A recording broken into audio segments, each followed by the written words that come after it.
Okay, in this video, I'm going to go over the 30, 60, 90 special right triangles. It's a continuation of the previous video from 6.3 notes. In this one, it follows a different pattern for the 30, 60, 90 right triangle. Anytime you recognize you have a right triangle that is 30 degrees on one corner, 60 degrees on the other, the pattern that it's going to follow is that the shorter leg from here to here, it's going to be representing whatever measure, whatever side you have. And then the hypotenuse, right across the 90 degrees, the hypotenuse is going to be double that size. So it's 2 times whatever short side you have. And then the longer leg, which is this part over here, will represent x times square root of 3. So it's the short side, times the square root of 3. Okay, so we're going to follow that pattern here. We want to identify, first of all, what our short legs and long legs are. That way we can carefully label them. I color coordinated with 2 different colors.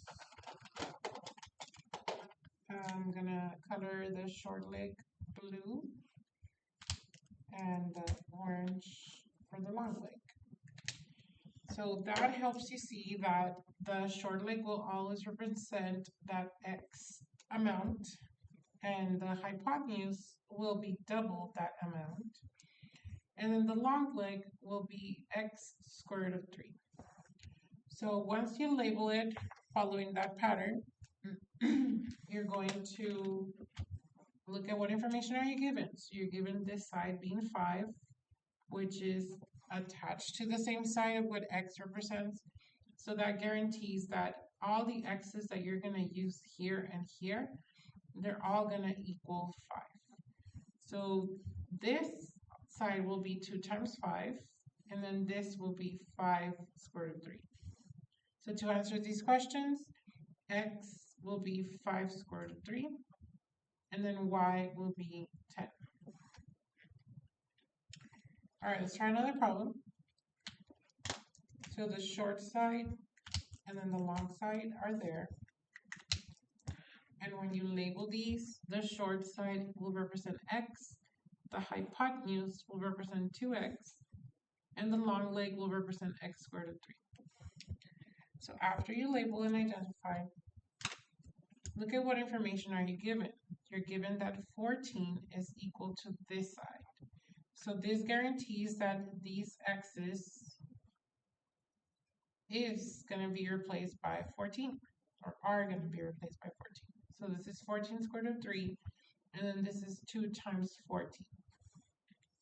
So this x right here is 2 times 14, which is 28. And this y right here is 14 square root of 3. Okay, the next problem we have short leg, long leg. And if we label these, we're going to have short leg being x, long leg x squared root of 3, and hypotenuse being 2x. So on this one, you're not given the legs, you're given a 32 for the hypotenuse, which means that if you say that these two are equal, you can say 2x equals 32, which then results in x equaling half of 32, which is 16. So this x and this x will be replaced by 16. And then now we can say that this side of the triangle labeled x, that's going to be 16. And then this side of the y will be 16 square root of 3. So you're just following the pattern over and over and over, and just doing the math that comes with. Each problem is different. Okay, if you want to pause the video and try some examples, pause it, and then when you're ready to go over them, just press play. Okay, I'm just going to label all of the triangles, color coordinate them. Okay, so to label them, we're going to have short side represent x, hypotenuse represent 2x, and long leg represent x squared root of 3. This is similar to number 6. So you are going to look at 46 and say that it's on the same side of 2x. So that must mean 2x equals 46. And that must mean that x is half of 46, which is 23. So this x is replaced with the 23, and then this x is replaced with the 23. So this side of the triangle labeled x is 23 square root of 3, and then this side labeled y is 23. Let's try number 8.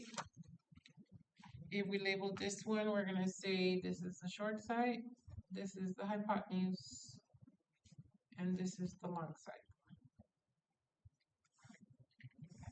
So for this one, the number they're giving them is 20, equaling this side of the triangle. And this is where you're going to write a similar equation to the one we did on the previous video here. We're going to write x square root of 3 equals 20. And then we're going to isolate the x so we can solve for x. So we're going to divide by square root of 3 on both sides. And then we don't want square root of 3 on the denominator, so we're going to multiply times square root of 3 on the numerator and denominator. So x equals 20 square root of 3 over 3. You look at the coefficient of 20, and then you see if it can divide by 3 evenly, or simplify 20 over 3. But you can't. 20 divided by 3, you're going to be typing in the calculator, should be the same. 20 divided by 3 is 20 divided by 3. So that must mean that we cannot simplify. This is the value of x, and that is the value of x for these parts right here. So if you write 2 times 20 square root of 3 over 3, this 2 multiplies times 20, and you get 40 square root of 3 over 3 for this side right here. And then this part over here is just x, so the answer here is 20 square root of 3 over 3. So that's the answer for that one. Let's try one more problem. If we label this correctly, we're going to have the short side being x, the hypotenuse being 2x, and then the long leg being x squared root of 3. So in this case, we can recognize that they both have square root of 3. So the x must be 9. This is identifying x equals 9 based on the pattern. You could also do the math like this if you want to go the long route, but you end up with the answer of 9 anyways. So here this x is going to be a 9, and then this x is going to be a 9. So this side of the triangle labeled x will just be 9, and then this side labeled y will be 2 times 9, which is 18.